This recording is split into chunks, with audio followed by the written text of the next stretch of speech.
동남아시아 전체 경제의 무려 40%를 홀로 차지하고 있으며 인구 2억 9천만 명으로 세계 4위의 체급을 가진 거대한 경제 대국 인도네시아.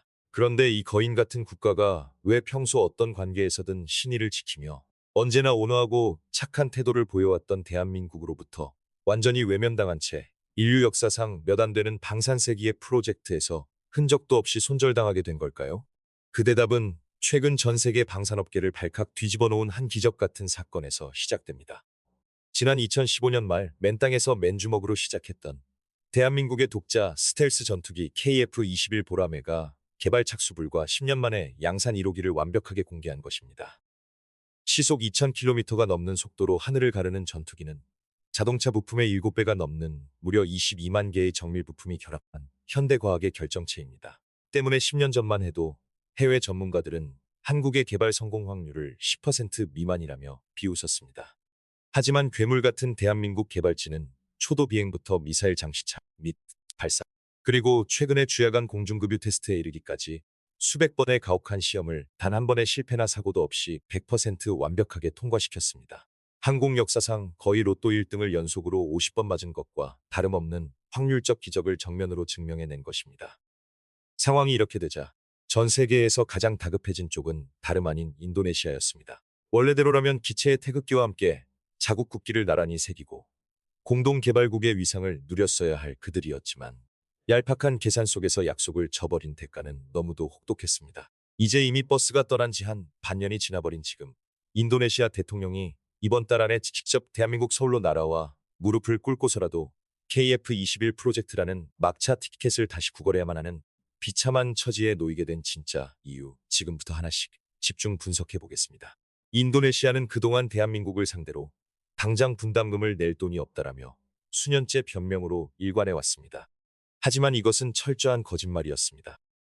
앞서 언급했듯 인도네시아는 결코 가난한 나라가 아닙니다. 그저 공동개발이라는 역사적인 사업을 두고 주파나를 튕기며 얄팍한 이익만 챙기려 한 얄미운 얌체 짓이었을 뿐입니다. 2016년 계약 당시 인도네시아는 전체 개발비의 20%인 약 1조 6천억 원을 부담하기로 약속했습니다. 그러나 막상 사업이 진행되자 이런저런 핑계를 대며 차일피일 미루기 시작하더니 급기야 2019년 이후로는 단 한 푼의 분담금도 납부하지 않고 사실상 배를 째라는 식으로 나왔습니다. 심지어 나중에는 현금이 없으니 그 부족한 돈을 현지산 식용유, 야자유로 대신 받아주면 어떻겠냐는 황당하고 모욕적인 제안을 건네며 국가 간의 엄격한 방산 계약을 동네 구멍가게 흥정 수준으로 떨어뜨리기까지 샜습니다. 돈이 없어 약속을 못 지킨다던 인도네시아의 이 면피용 주장은 그들이 뒤에서 벌인 화려한 쇼핑 리스트를 보면 곧바로 탄로가 납니다. 그들은 한국에 줄 돈 1조 원은 아까워하면서도 같은 기간 프랑스로부터 무려 11조 원어치에 달하는 라팔 전투기 42대를 척척 구매했습니다. 그것도 모자라 미국산 에이시크 시포도 24대를 사기 위해 18조 원이라는 거금을 베팅했고 중국산 제2 션시 42대와 러시아산 수호이 35, 11대까지 침을 흘리며 전 세계 전투기 시장에서 그 누구보다 바쁘고 유례없는 불도저식 큰손 쇼핑을 즐기고 있었습니다. 결국 대한민국 국민들과 방사청의 인내심을 폭발하게 만든 결정적인 기폭제가 터지고야 맙니다. 돈은 내지 않으면서 권리만 챙기려던 인도네시아가 선을 넘은 것입니다. 한국항공우주산업 EAI에 파견 나와 있던 인도네시아 측 기술진이 KF-21의 핵심 기술 자산과 군사 기밀이 담긴 데이터를 USB에 몰래 담아 외부로 빼돌리려다 적발되는 초유의 스파이 스캔들이 발생했습니다. 천만다행으로 미수에 그치긴 했지만 이 사건은 한국 사회에 거대한 충격과 배신감을 안겼습니다. 신뢰가 바닥을 친 상황에서 인도네시아는 한술 더 떠 미납한 분담금 중 무려 1조 원을 깎아달라며 파렴치한 재협상을 요구해왔습니다. 기술 이전은 일부만 받을 테니 남은 돈을 대폭 탕감해달라는 요구였습니다. 이에 대해 오랜 기간 소가리를 하며 참아왔던 대한민국은 결단을 내렸습니다. 평소에는 한없이 착하고 양보를 잘하지만 상대가 선을 넘고 신의를 저버렸다고 판단되면 칼같이 관계를 정리하는 한국인의 단호한 특성이 그대로 발휘된 것입니다. 한국은 인도네시아의 1조 원 감면 요구를 쿨하게 수용했습니다. 이로 인해 총 개발비 중 한국의 부담 비율은 무려 92.5%로 치솟았고 인도네시아의 지분은 고작 7.5%라는 초라한 수준으로 쪼그라들었습니다. 사실상 공동 개발 파트너라는 명함조차 내밀기 민망한 수준이 된 것입니다. 하지만 세상에 공짜는 없는 법입니다. 한국이 이 손해를 순순히 받아들인 배경에는 겉으로는 조용하지만 뼈를 깎는 아픔을 선사할 무서운 조건이 숨겨져 있었습니다.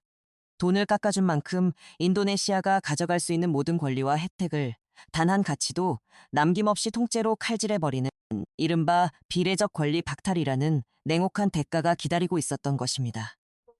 이것이 바로 전 세계 방산업계가 주목하는 대한민국 특유의 매운맛 철저함이자 한 번 신뢰를 잃으면 국물도 없다는 한국인만의 단호한 스타일입니다. 평소에는 정이 많고 한없이 유연해 보이지만 상대가 약속을 밥 먹듯 어기고 신의를 저버린 것이 확인되는 순간 한국은 단 1초의 망설임도 없이 모든 특권과 자비를 수거해 갑니다. 감정적으로 화를 내는 대신 철저하게 계약서와 숫자로 상대를 압박하는 가장 냉정하고도 무서운 방식으로 보복을 감행한 것입니다. 이에 따라 인도네시아가 1조 원이라는 눈앞에 돈을 아끼려다 잃어버린 자카르타의 자산은 감히 돈으로는 가치를 매길 수 없을 만큼 뼈아프고 치명적입니다. 가장 먼저 인도네시아는 이번 프로젝트의 핵심 중의 핵심이었던 첨단 항공 기술 이전 권리를 완전히 박탈당했습니다.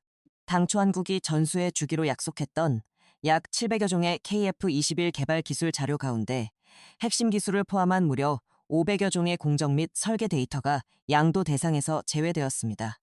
이제 그들이 손에 줄 수 있는 건 알맹이가 쏙 빠진 고작 200여 개의 기초 기술 자료뿐입니다.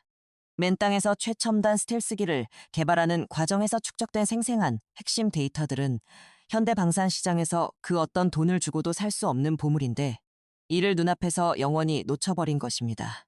그뿐만이 아닙니다.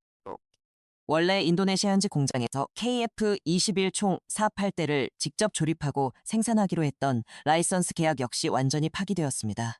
기술 군사 강국으로 도약하며 자국 내 항공 산업 생태계를 통째로 키울 수 있었던 단 한 번의 역사적 기회가 공중분해된 것입니다.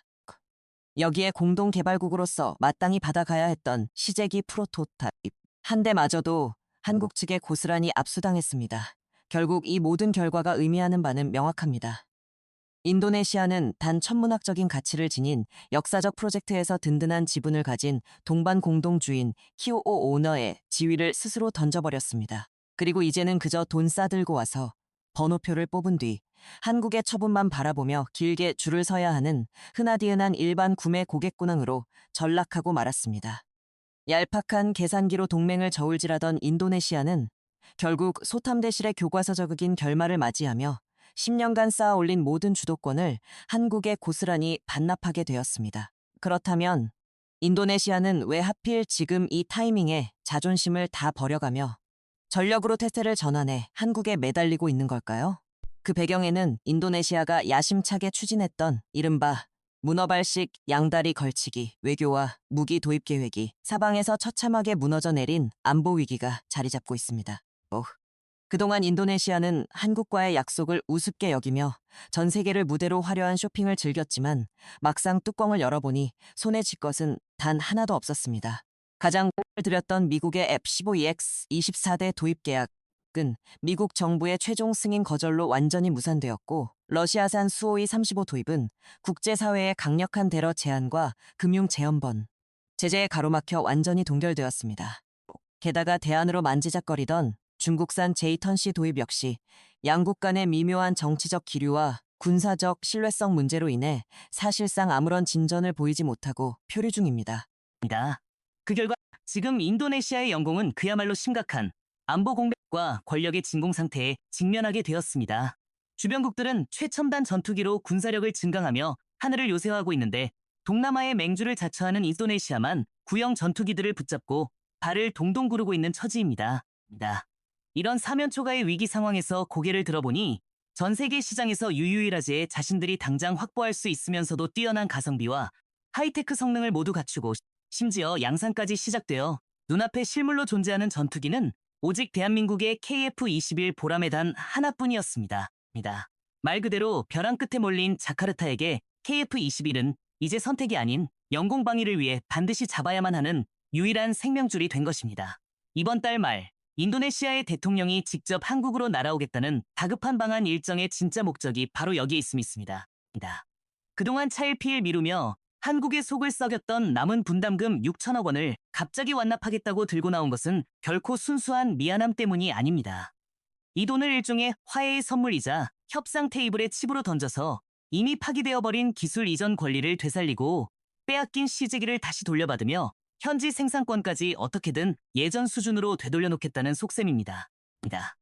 뒤늦게 발등에 불이 떨어진 인도네시아는 국가 정상까지 직접 나서는 총력전을 펼쳐서라도 자신들이 걷어찬 대박 기회의 판도를 마지막 순간에 역전시키고자 절박하게 매달리고 있는 것입니다. 다가오는 한인도네시아 정상회담에서 어떤 화려한 외교적 수사가 오가든 이미 굳어진 판세를 인도네시아 뜻대로 뒤집기는 사실상 불가능해 보입니다.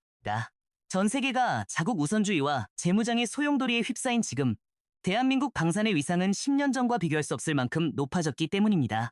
한국은 이미 유도무기 천궁 2로 기술력을 증명하며 중동의 거부들인 UAE, 카타르와 깊은 신뢰를 쌓았고 최근에는 사우디아라비아 왕실 고위 관계자가 직접 방한해 KF-21에 탑승하는 등 큰 관심을 보이고 있습니다.